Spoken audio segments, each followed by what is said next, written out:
Hi everyone, you're listening to an episode of Dramas Over Flowers, and this is The Long Yak with Anissa, Paroma, and me, Saya. Coming up is our take on what we're watching, a mix of new shows, shows from the currently airing crop, and older but not forgotten stuff, with the occasional foray outside of K-drama land.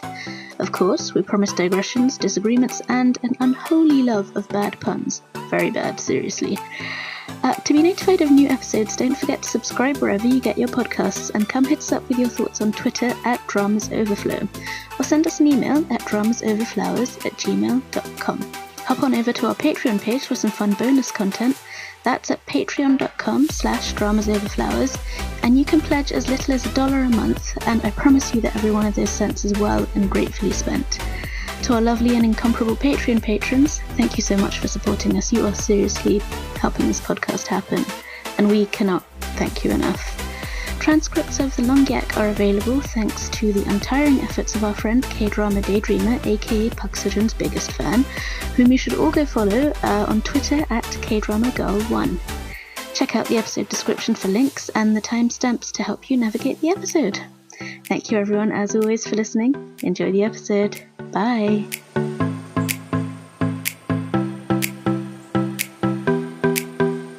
Hey everyone, this is Saya. This is Anissa. And this is Paroma. So how are we all doing? I'm just tired. It's the end of the semester. How about you guys? I'm wiped out from drama partying with my real life drama friends. That's not something you can complain about. I wasn't complaining, but I'm laughing at the fact that, like, our very grown-up adult party, which was sitting around a table eating food and talking about the vagaries of human life and also dramas, is like me partying and being completely wiped out by it. To tell the world what we're talking about, this is a beanie party that Anissa and I are not part of because we are not in UK. You're invited to it. It's your fault for not being here. This is a UK specific beanie party where it's more like a London specific. London specific one. You didn't invite us to Skype in either. Excuse me. Oh my god, yeah, that's true. I'm still low tech, so you know. We tend to find out after the fact, like after she's had her party, then she's like, oh, we just met up yesterday. That's not true. I spent like 3 weeks telling you guys, oh my god, I'm having a drama party in 3 weeks, in 2 weeks, tomorrow, yesterday. I think she's confused about whom she told because she didn't tell us. Yeah. No, but also I didn't mention it this time because I thought that it's actually quite sad to tell you about something that I know you guys would love to go to but can't. So this time I was like, keep it on the down low. I appreciate that. Yeah.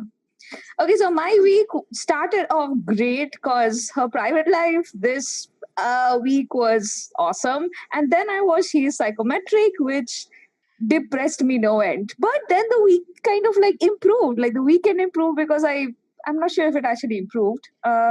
Well, I watched Endgame Avengers yesterday. So there is that. Which we'll talk about later. Yeah, it was great. So it's an improvement. So shall we jump into her private life? Yes, let's do that. Okay, are we all up to date? Yep. How cute is it? Like, are we going to start this with a squee? We have to start this with a squee because it's like... Oh my god, yeah. Yes. It's so good. It's so good. I have a mild quibble, not actually mild, a pretty serious quibble about how it handled the fan violence the week before, I think 2 weeks ago. But aside from that, everything else has been so well done, so sensitive and just self-conscious and just nicely done. Yeah, so self-aware. It's interesting because when we read the premise of this, when it was upcoming, we were like, love the casting, don't love the premise. But actually they did a great job executing it in a really unexpectedly sensitive and, well-written, well-rounded way. I remember my primary worry about this drama, reading the premise, was that you're going to have Kim Jae-hyuk and he's the boss. And I was afraid that they're going to go on that, the usual, the boss abuses his power to get what he wants trope, which is supposed to be sexy in drama, but I never really found it so. And I was really scared they were going to go down that road. But this guy, he's so self-aware of the power imbalance and just everything. It's just, I Yeah. Wow. I did not expect it to be handled so well. I know that we loved the first half of Secretary Kim, but like this is the respect that I was missing, even in the really giddy, cute moments of Secretary Kim, which like it had a problem with boundaries. Let's just be honest. Like that show did not understand boundaries. And this one really does respect boundaries, and like he respects boundaries. Like everybody in the show, except for the childhood friend / fake brother that she has, who has like no concept of boundaries. They do understand boundaries, which I really. Oh, and Cindy, but she's like, you know, assassin, not being portrayed as a rational human being, so I'm okay with that. Yeah, but she has like the weirdest mom. I think that's supposed to be her. That would twist a person, right? Yeah. With Kim Ji-wook's character, I do wonder, like, K-dramas do this a fair bit, and I wonder if that's like a conscious decision on their part, that his character has a foreign origin. They use that foreign origin as a way of giving them a perspective that's kind of very different to maybe the standard Korean cultural perspective. Like the way that he approaches it is almost revolutionary. Yeah, it feels very natural, but maybe like, are they able to do that because they can attribute it to his American roots or origins that way? Because that happens. Like I've just been noticing it in a few dramas, but also when you're given this character who is meant to have been an international adoptee and grown up in the US all their life, and then they come to Korea and they're fluent in Korean, and it does not work that way in real life. I find that an interesting choice of protagonist. Like it's almost romanticizing that international adoptee status. There's some really well done YouTube documentaries, and then there was that one about the twinsters, and they were Korean adoptees. And I loved that documentary. It made me cry so much. I was just like sobbing through the whole thing. But that that's closer to the real story than this kind of story. But I just find that an interesting sort of connection. Yeah, no, for sure. And like I have like read a lot about Korean adoptees, and obviously they're going to hand wave all of that away because they want to have like the best of both worlds, right? Like they want to like re-embrace this person who was lost by the nation, and this kind of like and like obviously it's no accident that they're all from the US, because America is like romanticized as this land of like prosperity and freedom and like, wokeness, progressive values, which is not necessarily the case. And like, a lot of things that America represents for a lot of people in other countries that haven't necessarily experienced America for themselves. And so like, that's just a part and parcel of like US hegemony, especially like cultural hegemony across the world. But I do, like that's a really interesting observation, Saya, about how a lot of times that international background is sort of a way in which they are given like a more sort of broad-minded perspective. And I do think that being diasporic does give you a broad-minded perspective, but it's not because of the country that you grew up in being like better than the one that is your ancestral home. It's just because you have a literally broader perspective. Yeah, exactly. I understand what you guys are saying, but it didn't occur to me that was a connection they were drawing, that him growing up abroad is like, I did get that sense, like him growing up outside the sort of stereotypical thinking of Korean culture, Korean society would give him a broader perspective. That was there, but I also thought it was generally sort of implied that he is more sensitive and introspective than general run of men. And he's so introspective, man. I don't remember the last time I saw a male lead. I love him as a hero. He is so like not run of the mill at all, and yet like he's got that stiffness, and he's got that sort of that brusque edge, and that like formal, all of that stuff that you would associate with like a normal like a tsundere hero, but he's not like that. The last time we saw a version of this was Lee Dong-wook in Touch Your Heart, but then he turned into a marshmallow within 2 episodes. But like here, he retains that kind of slightly stiff demeanor, but he's also like, you can see that he is not that person. And it's also established pretty quickly considering the runtime of the drama, that like that stiffness and that formality is partially just a defense mechanism because he is such a marshmallow on the inside. I just wanted to go back to one thing before we move on from like the growing up abroad thing.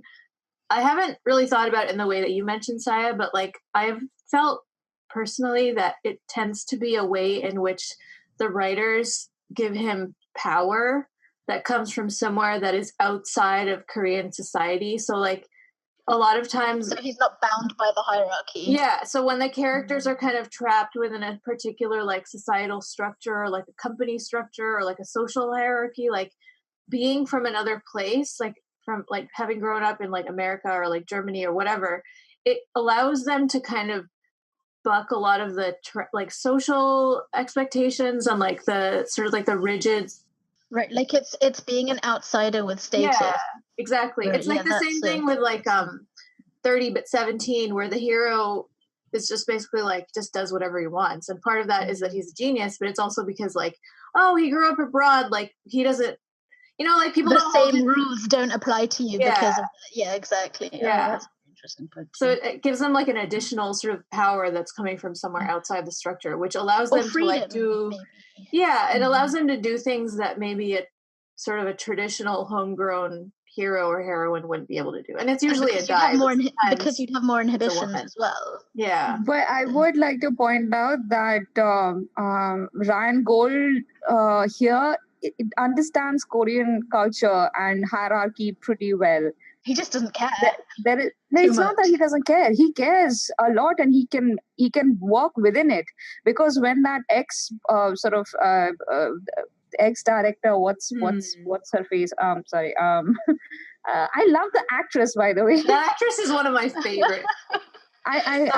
She was in Romance is a Bonus Book, and she was amazing. And hold on, Kim Sun Young, and she's playing Om Se-yo. The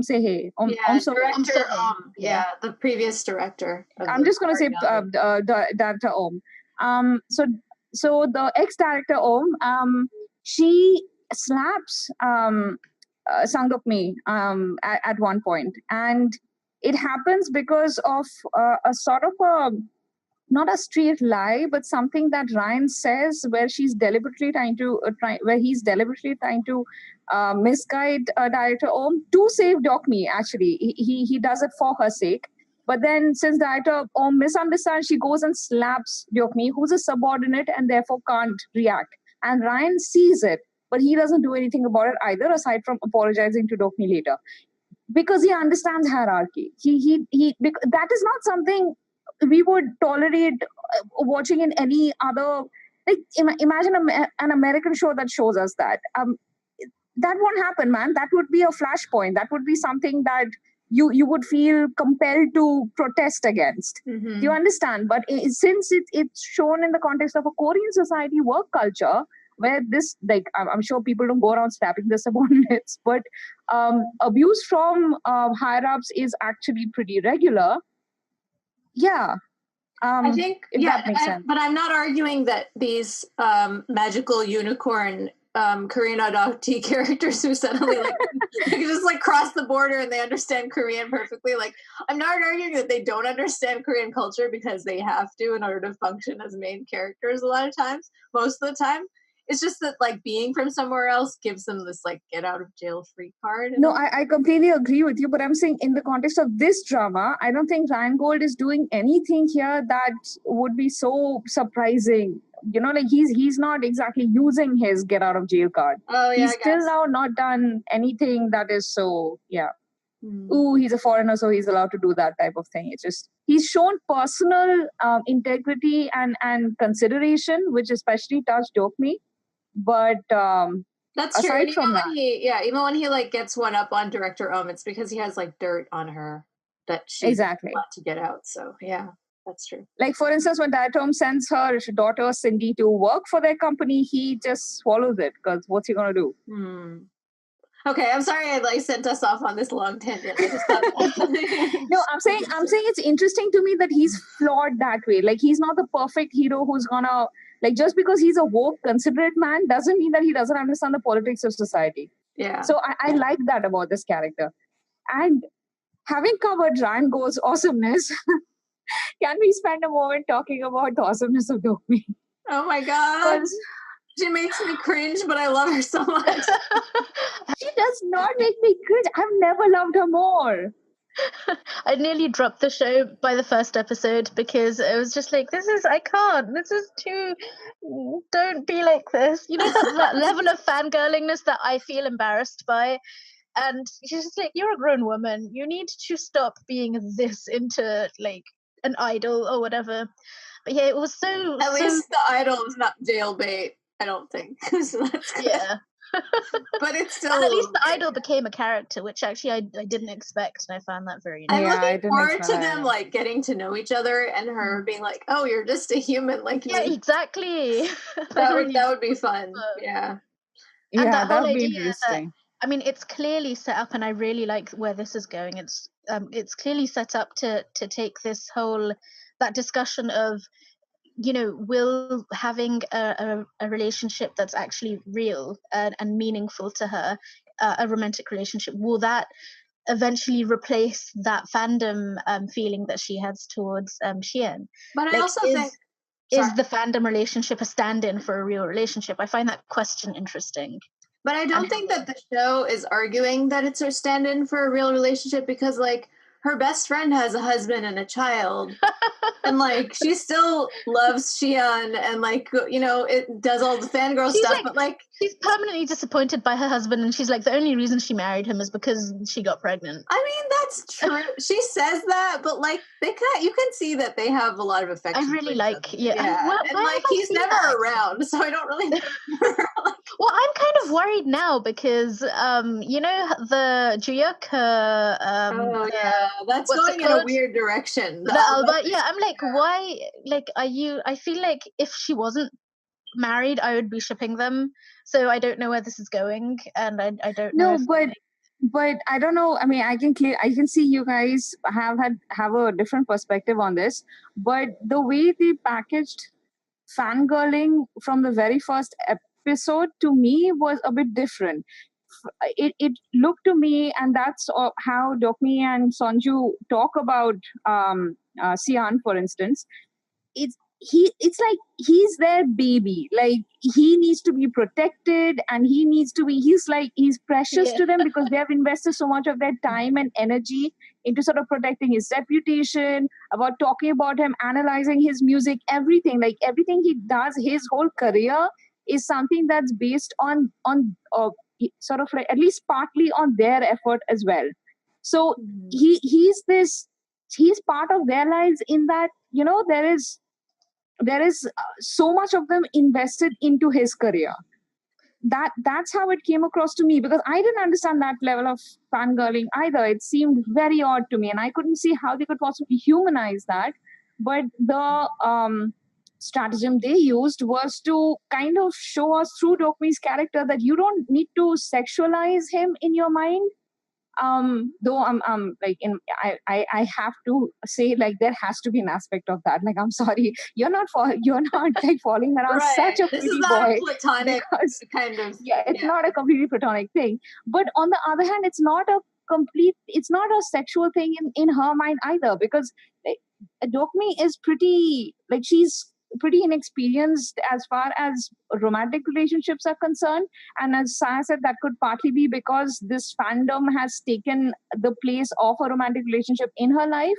But it could also simply be because there are some people who are so absorbed by certain things that they have no room in their life for romantic relationships. I'm raising my hand right now. I'm exactly this sort of a person. And we're a bunch of fangirls here as well. We're totally, like, we're not obsessed with a single actor or actress in the way that she is obsessed with this singer. But she, like, we have seen in her past that she has shown obsessive focus on other bands as well. It's not like it's always been Xian forever and she's been sort of like she's a stalker obsessed fan. It's not like that. She is capable of progressing from you know, like, one idol to another, just like her friend seems to be progressing from Xian to her coffee boy. So yeah, it's more like a patron, you know, like someone supporting someone's talent That's how they seem to be showing this, which is not true for everyone, as we saw in that episode where the fangirls came and attacked Yokmi because they thought Yokmi was dating their oppa. I do appreciate that they show different types of fandom and how they do portray like sussing fans as being really problematic and like Cindy, like she's a stalker, like that she like literally calls her a stalker and sussing fan. But like I don't know if I'm like on board with this portrayal of Dokmi's fandom as like the most healthy way to stand someone or like a normal way to stand someone. I don't know if that's what the show is saying. Maybe part of her journey is being able to like love him as a fan, but not quite invest like all of her free and personal time on him and actually like use that time for herself in a way that'll be a benefit. I think that's where the show is going. Yeah. So then in that case, I'm on board with that. But I also appreciate how it kind of shows us how like being a fan of something can just bring joy to your life, especially when your life is kind of hard. Like she has had a tough job working under this really horrible boss who doesn't allow her to have any creative freedom. And part of the way that she's like helped Xian's career is by taking like really amazing photographs. And like maybe she doesn't consider that to be art in the same way that, you know, like the kind of art that she drew when she was a child and she didn't get to like go to school for, but she's an artist, you know, and like creating that art and those pictures of him, which are like, he even has like put some of them up in his house because he thinks that they're like really good pieces of art, which is a little self-centered, but he's an idol. So like, I appreciate that that was like her outlet when at work she was, you know, like she had to give up her dreams and like she's not even allowed to like do the kind of exhibits that she wants to do. So I like that aspect of it too. And don't you love that Ryan notices that? Like there is that moment in the cottage where he asks her if she likes taking portraits and she misunderstands, but he clearly notices that. At least I think he does. Let's see. I mean, they haven't gone anywhere with that line yet, but I agree. I think that is definitely a line that, Let's say it totally. I was going to say, just to skip back a couple of minutes, I really enjoyed I didn't realize, and this is as a student of Korean, of course you don't know all the words, but the fact that Tokjil is something different to Saseng.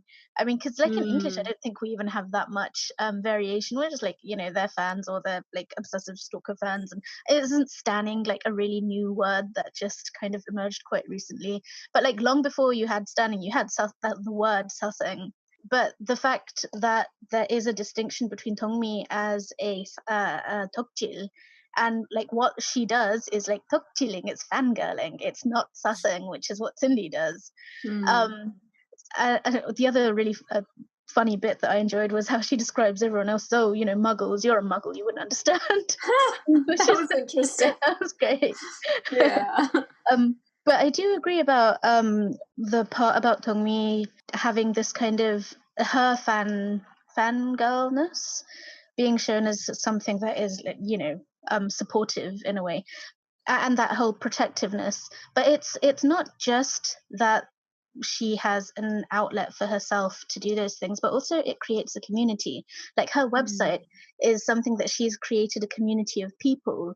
Like it's not just between her and the idol. There's like all of the other people.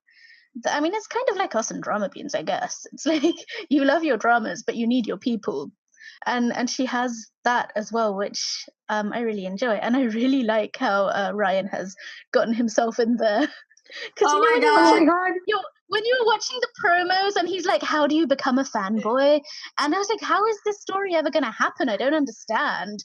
I just never expected for this character to be up with the fanning part, to be like, this is actually kind of, I want to do this, I want to get in there. And he's like, you know, up all night getting the answers to the questions. I really love that he found out so early and that he thinks it's so cute. And he's like, that's so cool. He's like watching her from around the corner with that little grin, like, oh my God, like, kill me now. That was so good. You stole my heart completely. Oh my God. Also, can I say, like, oh my gosh, the chemistry is like off the charts. This doesn't even compare to her chemistry with Park Seo-joon. As much as I love him, and it breaks my heart to say that, but like, no, who Park Seo-joon? I've completely forgotten who that is. It's on a whole other level. It's very grown up. That's all I'm gonna say. You guys are gonna hate me, but like, I still I can't quite buy Pug Min Young, her character completely. Like she's and this was much stronger in Secretary Kim, but she had this kind of self-consciousness to her acting. Like she was always trying to look as pretty as possible. And it's like, you're a gorgeous woman. You're always gonna look pretty no matter what you do. But it's like she knew it. Like she knew it, and she was consciously trying to show her good side and stuff like that.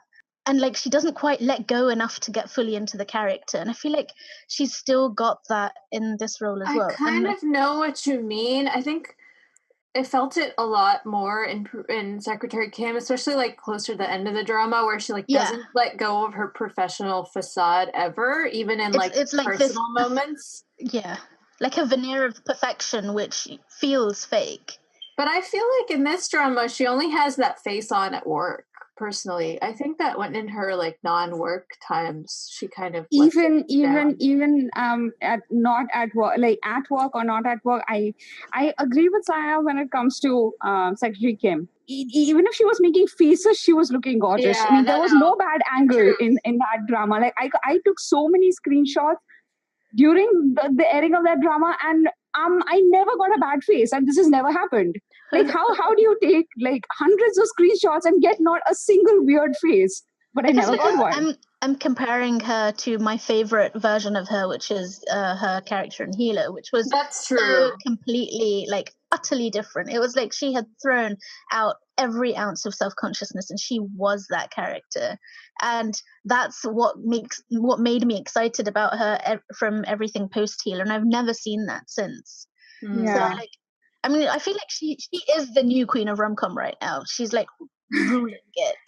But there is just a little like she hasn't completely shed. I get what you're saying, but in Healer, she was a reporter. It was a very deglamorized role. So she went for it. Now I don't know anything about her personal life and what her self-image issues might be. I'm not even going into that. This isn't anything about that. This is about how she's showing the character.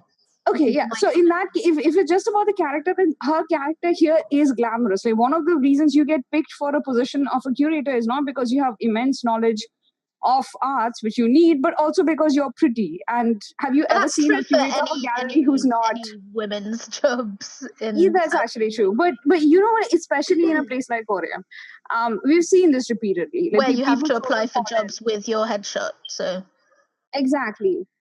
So that makes sense to me that she would be glamorous for this role and look especially glamorous, but also like through the years, she has just become prettier and her roles just sort of seem to really focus. Like just look at how glossy the filming of like the production of this is and compare it with Healer. Like I'm not talking about the action scenes. I'm talking about the general production value. Just the palette of colors here. The focus is on getting the best look of each character. Like that's true for even Ryan Gold. Like where is he ever even remotely ugly? It's just like his perfection in every scene. And that's partly just the rom-com aesthetic. You know that part of the reason that your audience is here is to look at pretty people. Like that's just a fact when it comes to rom-coms. So that's true. And also to emphasize on what Saya just said, she is definitely the queen of rom-com, and because of her range of emotions here, and man, the woman has gone through a range of emotions. Like just that episode where she meets Chatian, it's like, what is even happening to her face? I loved her so much there. It was amazing. And her internal squeeing where she's like murdering buildings, like going all Godzilla and cities inside her head, but she can't express her feelings. That was really well done. Just quickly word drop the whole the idea of like parasocial relationships, which is like the one-sided relationship you as a fan can have with something like an idol. I was doing a bit of reading about this I think just after we recorded the last yak, so I'm not fresh on it, but if anyone wants to go and read about it, there have been like really interesting studies about like fan culture and parasocial relationships and how they're like the way I think Paroma, you wrote this in the notes, that these idols are marketed as like your boyfriend, and right, and how that's a deliberate thing. And how idols are products and fans are consumers. Exactly. And we have this episode, the one that I have a quibble with, where they have these fangirls coming and beating Dokmi with eggs. And Dokmi's angry, justifiably initially, but then she thinks back to her own experience as, like they have that incident in school where her fake brother sort of gives her an umbrella that had been given to him by a girl who had a crush on him. And then Dokmi goes and beats him up because the girl was obviously hurt and angry. And she's like, how could you give me her umbrella? She gave it to you because she likes you. And you're disregarding her feelings. Exactly. So she understands how that girl felt. And she takes that instance and she sort of like transposes it to the current situation where these young sort of teen, I guess, or preteens, these young girls have come and beat her up. That was this violence, man. That's no joke. And all because they thought that their oppa was in a relationship with her. I'm not sure if it's exactly because they have given him gifts. It's not exactly the same situation. I mean, it's not exactly the same situation, and it's like, it's problematic that they kind of It's problematic that Dokmi forgave them, like that she softened towards them and were like, oh, I understand how they feel. Yeah, if she had actually been going out with him, also, like, that's assault. You can't you can't let them off. Yeah, you can't just be like, oh, I understand how you feel. Because it's love. Well, how many crimes are carried out in the name of love? Right, exactly. Exactly. Like, how terrible. Like, what if he was actually going out with a woman? Would you go and do that? Dokmi, you wouldn't. Like, they had that moment, right? Before Dokmi found out what the rumor was, she went through the 5 stages of grief of a fangirl. That was so funny. That was amazing. But she did come to acceptance. I mean, whatever, like, I don't even understand why you would object to a singer you like dating, but fair enough, fine. That's the psychology I'm not going into. Yeah. Exactly. And they acknowledge it, by the way. They say it in the show. They say it in the show that they are marketed as our boyfriend. So how can they go ahead and do this? But you shouldn't reinforce that idea. You should be like, actually, you don't own them because they're a person that you should respect, like whose agency you should respect. But that's like not. Yeah, so that's like the only quibble I have with this drama. Yes, like this is where the show hasn't gone there yet about like looking at it from Xian's perspective. And I hope that it does. The tone it takes on him. It probably will, because the writing is very good so far. Yeah. They did a bit though, like the tiniest bit when Xian was having that discussion with Ryan about how he's so tired from all of these fan meets and stuff that you have to do that he doesn't have time to do his music, write his music. So he pretends that his hand is broken. Just to get time to work on his music. And I like that they had that moment. I really want them to do more, because we desperately need more from Xian's perspective. I don't love that Cindy is like now at the office, and like I get that they had to have her there so that they could continue with their charade, but it bothers me that Dokmi is so aware and like every time anything happens, she like looks at Cindy to check her reaction in a really obvious way, and I'm like, dude, like that you're just making it worse. Like, why just ignore her? Like, if she was the intern, you would ignore her. Like, if she was a regular intern, you wouldn't care what she thinks. So why are you giving her so much like space and answering her questions? Like, just be like, that's a personal question. Go do your work. You know, like, I don't know. It's weird. Yeah. Anyway, I just wanted to bring that up because it bothers me. It is, but I just, yeah, that was one thing. Okay, so next we have My Fellow Citizens. Who's watching that other than me? Sai, are you watching that? I just started it like earlier in the week, so I'm only a few episodes in. Okay, I'm like halfway through. I'm up to date with where it is now on April 28th. So it's about halfway through, I think. It's run. I think I've watched half of what you've watched. I think so. Yeah, looking at your notes. So I won't spoil where we're at now. I'll just give my general thoughts. I really love this show. It's exactly what I needed right now in terms of like, it's really funny. It's very like, the dialogue is very quick. It's very witty. It's really funny. The directing is really clever. There's been a couple of scenes so far where it's like intercutting between 2 different conversations in a really interesting way that like it just like does so much work in a very economical way, which I really appreciate, because the thing with comedies is that you need it to like move quickly, especially in a comedy like this where the premise is so weird. The directing is really smart in that way, and the writing is also really well done, and it really does a good job because, like, if you haven't heard the premise, it's basically Chiwon plays a con man who gets married to a cop played by Yu Young, who is like she's like a violent crimes detective when they first meet, and he doesn't find out that she's a cop until like their wedding day after they're already married. On the way to the honeymoon. On the way to their honeymoon, yeah. And he's like, "What?" And like the thing is that they really love each other, but that fact causes him to like distance himself from her, and she also. So like their marriage is not in a good place. I think it's like 2 years after they got married. They're not in a good place with their marriage. Even It freezes everything. Everything glazes over, and it's like he's in constant terror of, like the thing that a con man fears the most is the police, right? Right. And now he's married to one. And like he was gonna pull off like one last con or whatever in the beginning of the drama when you're like 2 years after they got married. That doesn't work out because she is now investigating him. Although she doesn't know it's him. And then and he doesn't even know it's her until like an episode or two later. And the villain is the daughter of this like really rich loan shark who he conned like a while back, and she is now like here to get revenge for her dad. And so that's the whole reason why he starts running for the National Assembly, is because she wants basically a puppet in the National Assembly that she can get this land restriction or this law that like basically repealed so that she can do something corrupt with that land.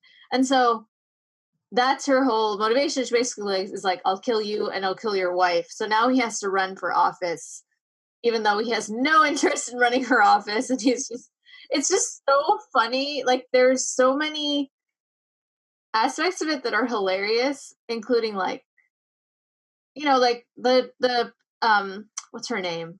Hooja, who is played by Kim Min-jung. Kim Min-jung is like, she's, like hilariously incompetent. I mean, is she incompetent? She is kind of incompetent, but she's also really evil. And like, I don't know how they make that work, but they do. Like, somehow she's like a real threat to him while also being like ridiculous. Yeah. And they do that like, balance really well in a lot of ways. Like they have the sadness of like what kind of relationship they're in, like the real pain that they feel with the fact that they love each other, but there's like this big thing in between them. But then on the other hand, it's just like really, really funny. I can't figure out with Kim Min-jung's character whether, I mean, she is like blazingly incompetent. And yet, as you say, she's dangerous. But also, I'm like, is she kind of meant to be a mad genius? I'm not sure. No, I don't think she's a genius in any way. She's just... But like, is that going to... I just feel like I'm waiting for the other shoe to drop with her, but it sounds like there is no other shoe. Yeah, I don't think there's another shoe. I think she just was like raised by a really evil loan shark family, so like she knows the basics of how to be an evil loan shark, but like... And she wants to do things her way. She strikes me as kind of like, the teenage, like a teenage brat / heiress. And she also has more guts than brains, which like her guts are impressive, but she doesn't really have the brains to back that up. So right, she's got good follow through but bad ideas. Right. Or at least good ideas and bad follow through. I'm not sure which one or the other. But yeah, she's fun. But what I really like about this, and I'm quite early on in the show, is I was surprised because I knew the premise was, con man marries a police detective. So I thought this would be like part of the con would be that he's trying to con this detective, and that's why he marries her. But it actually is not that at all. They coincidentally like end up like meeting. Both of them have had bad breakups, and so they're like, should we give this a shot? Why not? They do, and they end up having like real feelings, and there's a genuine relationship.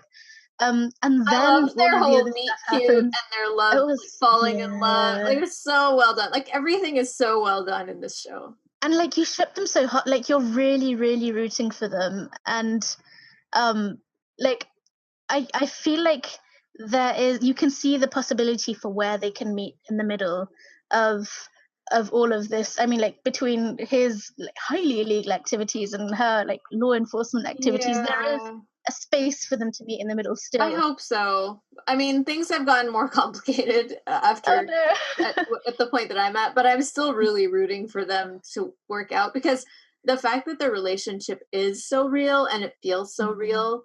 And the fact that he does all of this so that she doesn't get killed. Yeah. Not only just the fact that he's doing it for that motivation, but like they feel like a real married couple and they act like a real married couple. And that really grounds this pretty wacky premise and gives it a heart, which I think is the only way that this show could have worked. And so also I appreciate that. This is from the writer of Police Unit 38, also called Squad 38, also called something else 38. But and I had forgotten about that. And when I just, for some reason, I just came across the detail again earlier this week, I was like, why aren't I watching this? And then I started. Also the writer of Bad Guys 1 and 2. So Bad Guys 2 I really didn't like. I don't. But yeah, Police Unit 38. This is more in the vein of that. And I think the last thing that I want to say about the show is that I think I don't want to spoil the most recent development, but there is I think it's either the last episode or the second to last episode that I've watched, is that Siwon's character, Jungkook, he goes through this sort of ethical crisis, and he has to think about what he's going to do and whether he's going to be genuine or whether he's going to lie about like an important thing. And he has a series of conversations with the different people in his life, and they tell him like different things, and those conversations come together in a really powerful way in the decision that he finally makes. And it's about like, what does it mean to be a con man, and why would you be sincere even when you're pulling off a con? And I don't really want to go further than that because I don't want to spoil it, but it's just a really interesting way that it brings together these themes, and like with who says what to him in his life and what that says about his relationships with these people. And I just found that really, really well done for a comedy about like this premise. I just thought it was really it's got a lot of emotional smarts. So I like that about it. So yeah. Anything else that you want to say about it? Okay. Said everything. Highly recommend. Also, Taeshiwan's face is amazingly mobile and his expressions are great. So yes, he is best at comedy. I do actually have one more thing to add, which is that I love Lee Young. She is like so good, and I've loved her since the first drama I saw her in, which was Tunnel, and she's been amazing in everything since. But I think this is her best character.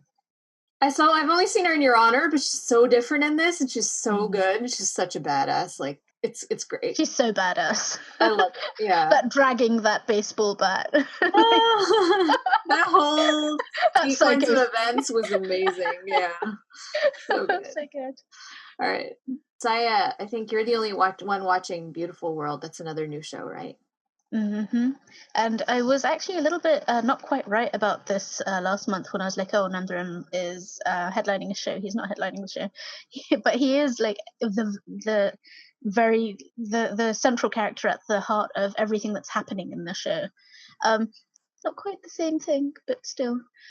So the premise of the show is that Namdaram, young middle school student, apparently attempts to kill himself, and he jumps off a building and he ends up in hospital in a coma.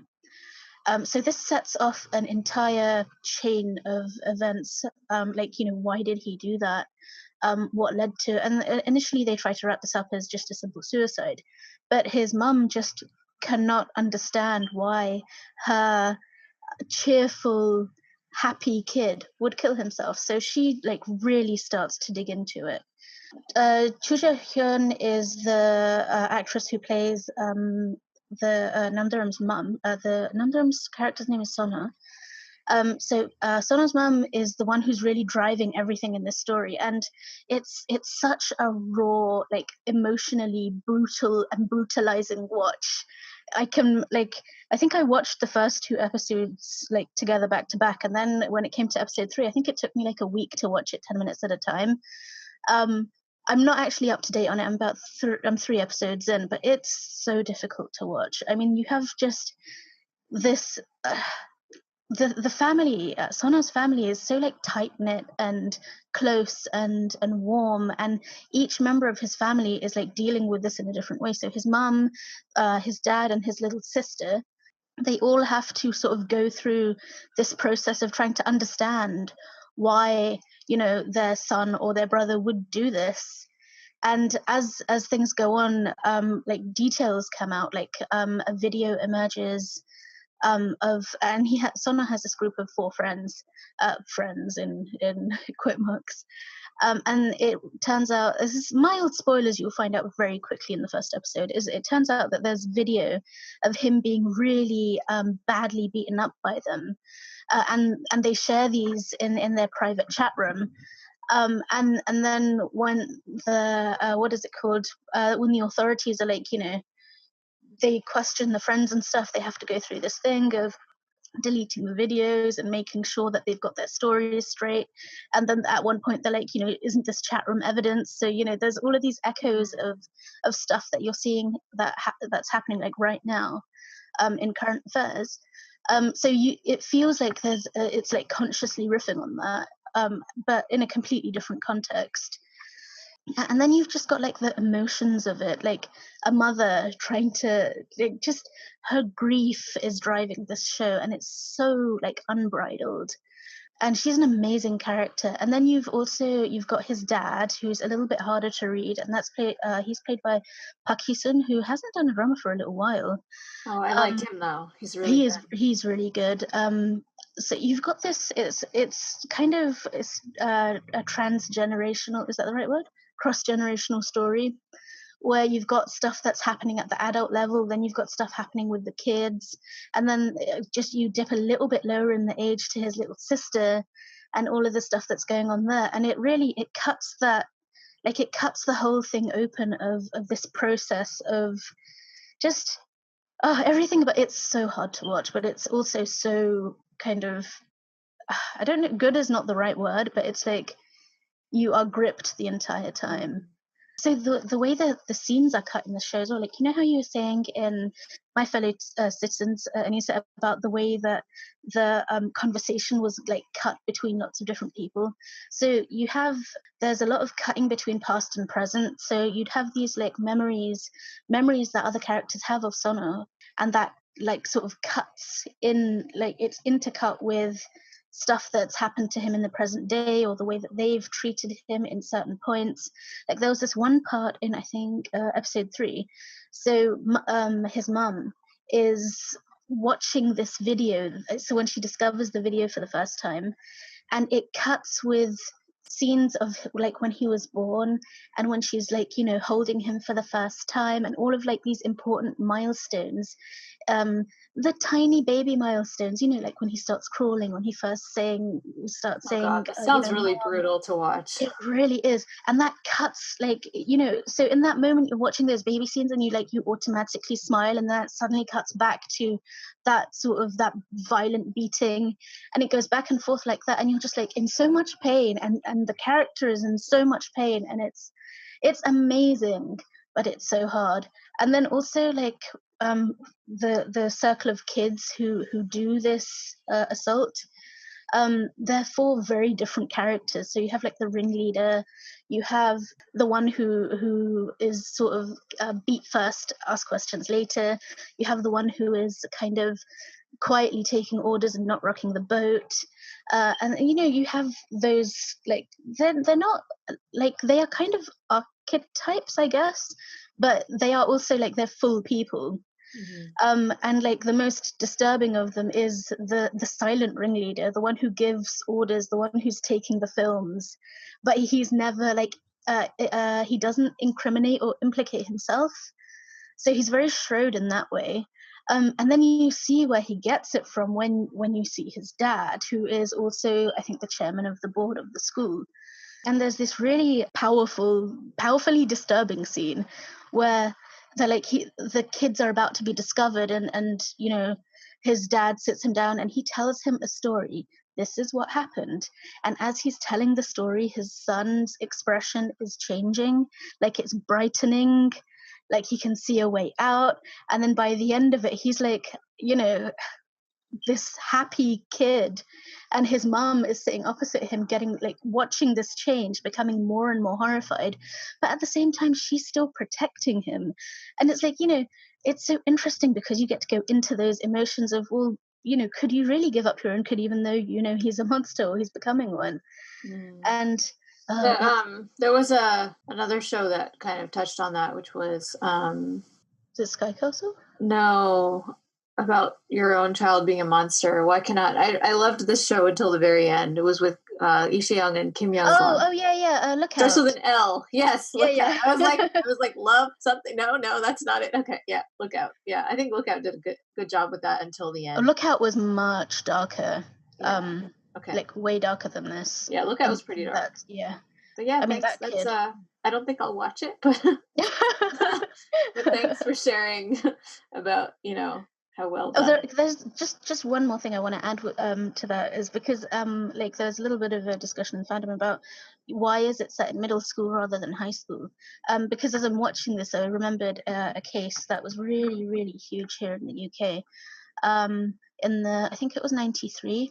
So it's the James Bulger murder case, which was 2 10-year-old boys had abducted this 2-year-old child from a shopping centre in Merseyside, which is northern England. And they had taken him away and they tortured him, and it's really, really, really horrible. Don't ever look this up unless you want to never sleep again. And how those cases kind of set legal precedents, not because of popular opinion rather than because of like legal opinion. Like, for example, in the UK, the age of criminal responsibility is 10, and they weren't able to raise that even though they wanted to because of that case. That's the case that like people are like, you cannot raise that age because otherwise these kids would like literally get away with murder, which is the argument. It's not necessarily true. But the point about like how kids' brains develop and whether they know what they're doing, and the argument is they still know the difference between good and evil. But the UK actually has a surprisingly low age of criminal responsibility compared to other countries. Like in South Korea, the age of criminal responsibility is 14, which is why that age that these characters are at is really important, because they are just below the age of criminal responsibility. Interesting. There was another case in UK. I remember watching a documentary about it last year. I don't remember the particulars. There were middle school kids, these siblings. I think they were Muslim middle school kids who had been, like the brother had been beaten up by some of the school kids. And the beating had been filmed and uploaded on either, I think, on Facebook. Oh, yeah. They were refugee kids, I think. I think I remember. Right, yeah.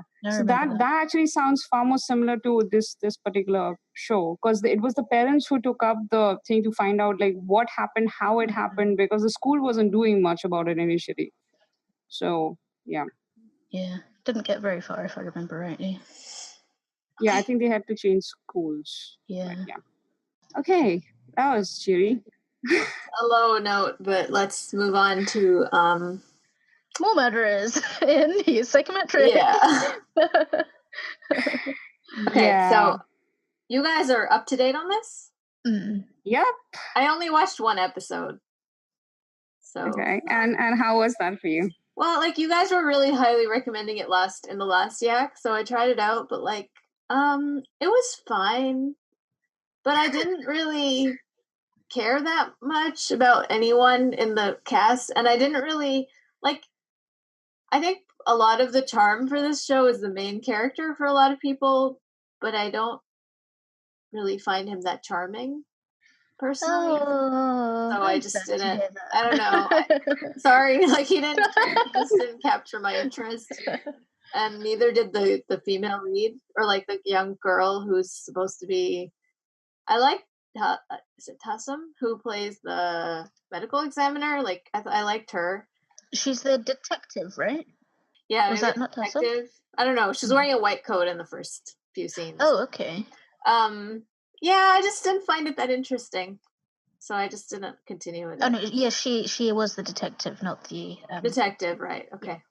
I don't know. I just wasn't feeling the whole storyline with like the young who might be suspicious, and I was just like, I might just, yeah. Sorry, guys. Okay, so do you want us, like, there's gonna be spoilers in our discussion? Many spoilers. Yeah, many. So do you want to opt out, or do you want to listen in? Don't think I'm ever gonna watch this, to be honest. So you guys just go ahead. Okay then. Well, your favorite character is no longer on the mortal coil. Oh, okay. Well, I'm glad I didn't continue it because I really like her. I loved her. Wow, that's dark. Yeah, it was. I don't know, man. I feel like the show has, like, it's been getting, like, it started off really strongly, and then, yeah, it got darker, but in a more convoluted way that I couldn't always, like, quite follow. Like, it wasn't as cohesive as it needed to be. And although, like, all of it hit the right notes in terms of stuff that was happening, it didn't quite come together for me. So I'm at that point where I'm like, I am watching it because I'm still interested in what happens, but I'm not quite sure that it works as a whole. And especially with, like, I know the young characters, just I don't get him. Yeah, me neither. And the thing is, I almost didn't watch this week's episodes. It just morbid curiosity made me, not even interest, which is sad. Well, at this point, I've committed to writing a review, so it's, you know. Okay. Now I'm more. You have to. I'm more invested in trying to figure out what's actually happening, and because I'm looking at it more closely, I'm having a harder time, which shouldn't happen. Yeah. You know, like last month we were talking about how Ian's character was so endearing to us, because while he's not the smartest cookie, but he's got heart and he's got talent, of course, but it's just that the brains of the operation is Yunjain, and he doesn't mind that, and that was so endearing. But right now, he's become the smartest person in the team.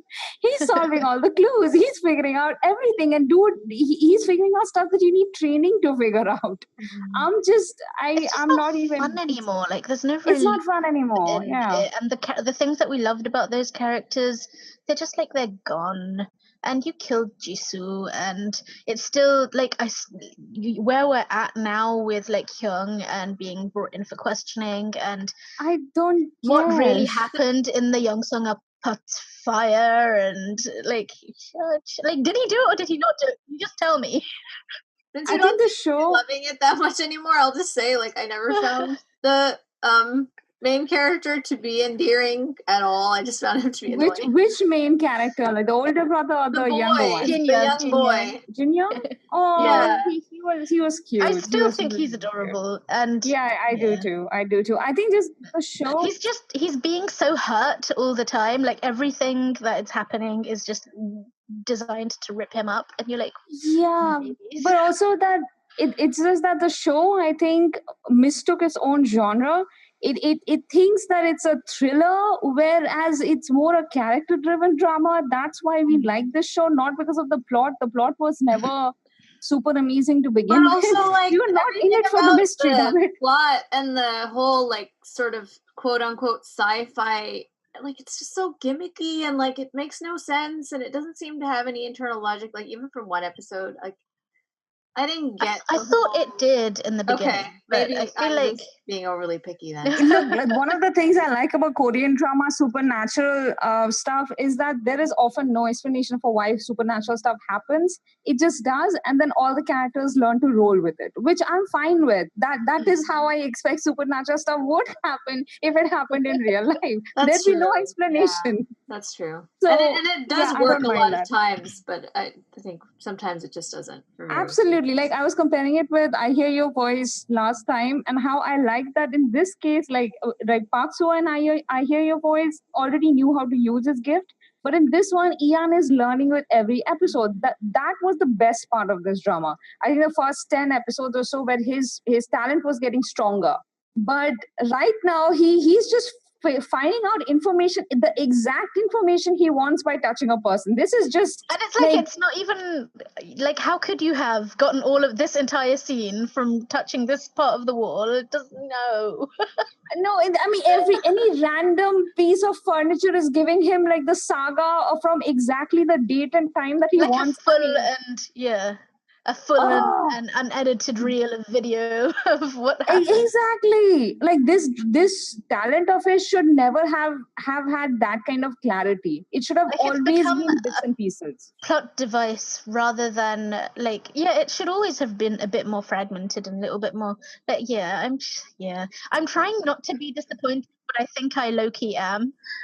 Yeah, me too. And there's 1 week to go until it finishes. But oh wow! Here's the thing. I think I would have been a lot more invested in last week's episode if instead of Jisoo dying, if she had been terribly hurt and they had hammered in the fact that it was because her father had refused to send in reinforcement. She had been calling in everyone for reinforcement, and they never even addressed that. Exactly. She went in there without backup because of her father. That should have really been hammered in, and they completely missed that.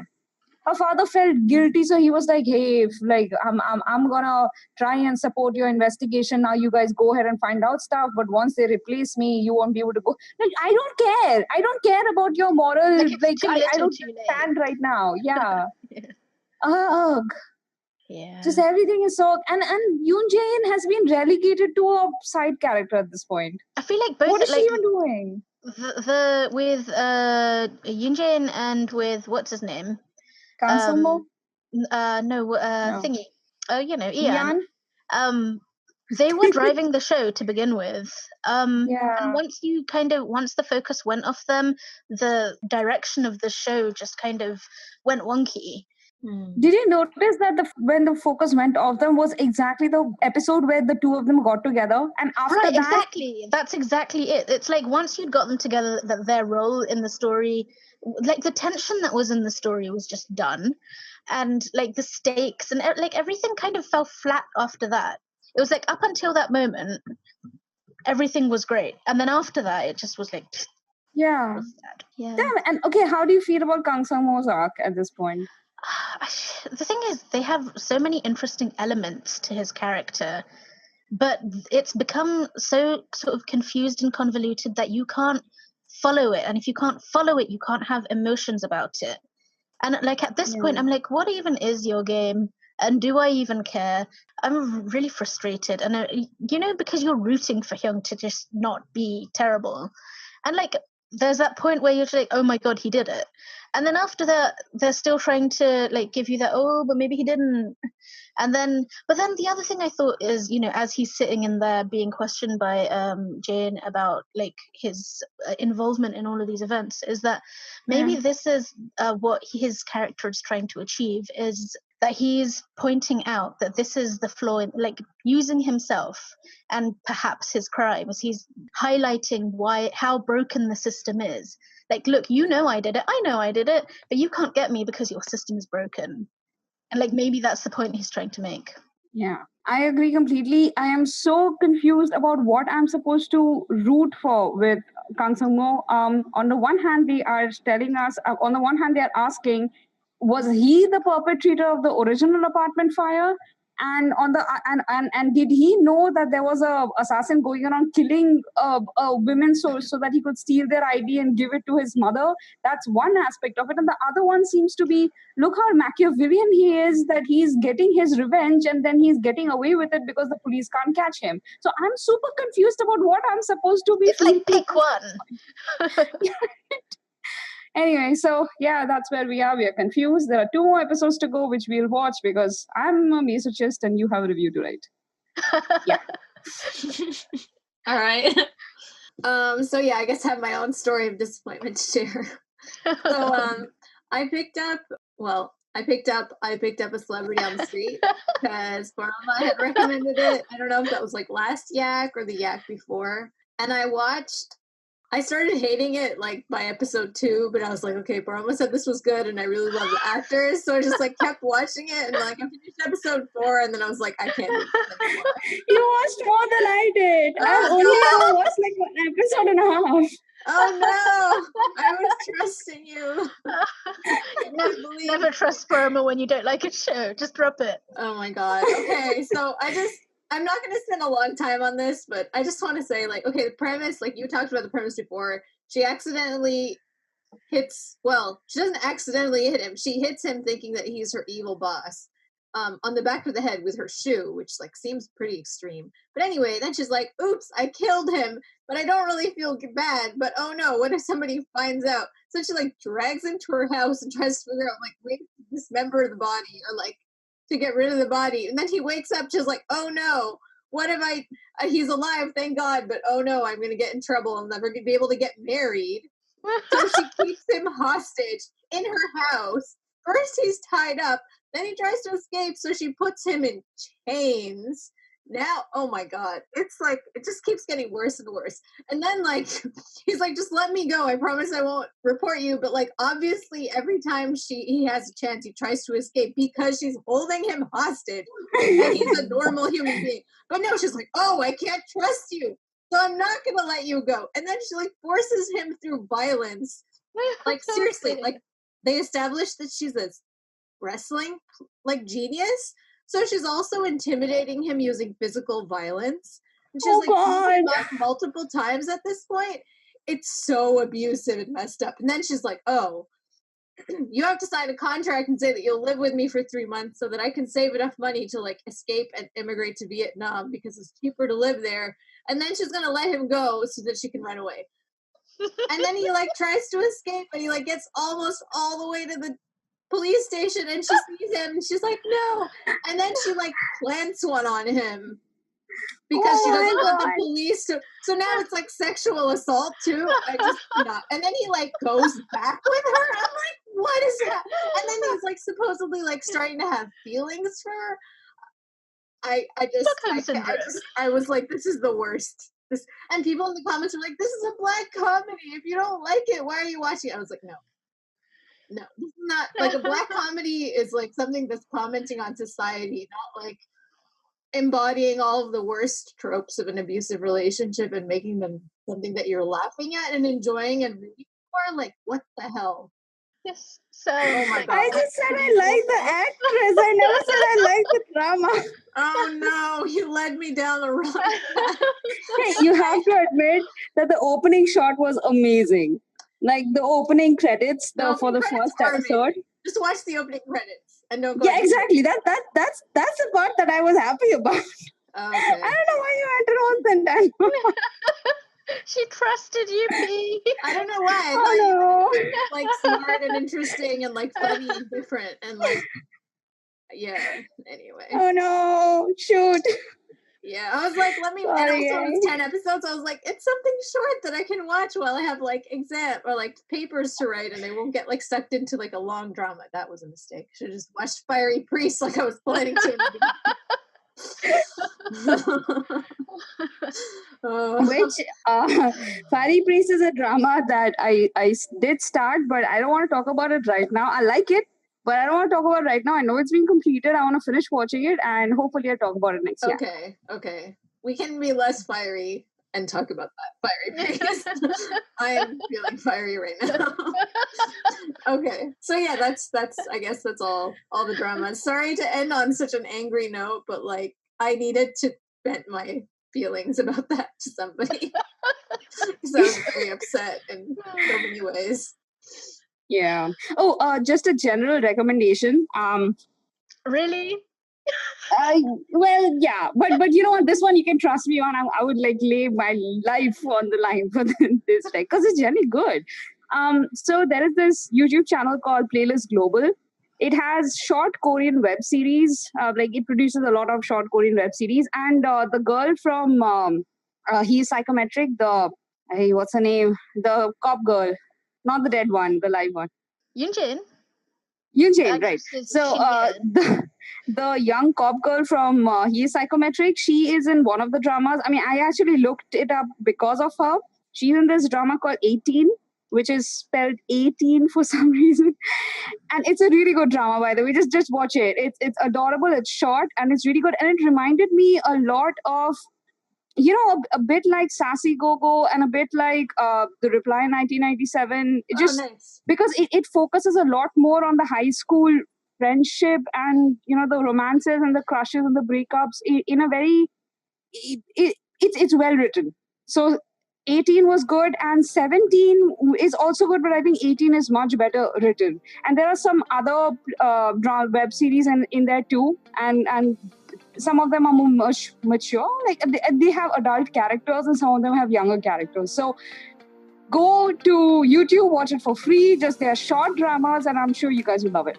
Okay, yes. All right, watch those and don't watch I Picked Up a Celebrity on the Street. Because it's terrible and it should be condemned. All right, I'm gonna get off my soapbox.